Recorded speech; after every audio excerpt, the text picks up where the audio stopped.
សម្លម្ជូរគ្រឿងឲ្យបានឆ្ងាញ់យើងនឹងហាន់គ្រឿងដើម្បីបុកគ្រឿងឲ្យបានមានរសជាតិឆ្ងាញ់សម្រាប់សម្លម្ជូរគ្រឿងយើង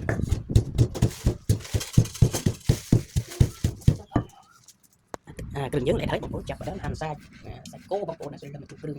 ទាំងពួនសាច់គោហើយតែយើងបងលេខប្រូមកដាក់ធំណាទទួលទានមានបានឆ្ងាញ់ហើយបងប្អូនអើយពីខាងយើងមិនដាក់ហើយដើម្បីលុបឲ្យមានរសជាតិឆ្លុះបន្តិចណាដាក់សាច់ចូលបងប្អូនដាក់សាច់ចូលចំហុកលើពេលទុកបងប្អូនគ្រឿងទុកចូលបងប្អូនដើម្បីដាក់វាចូល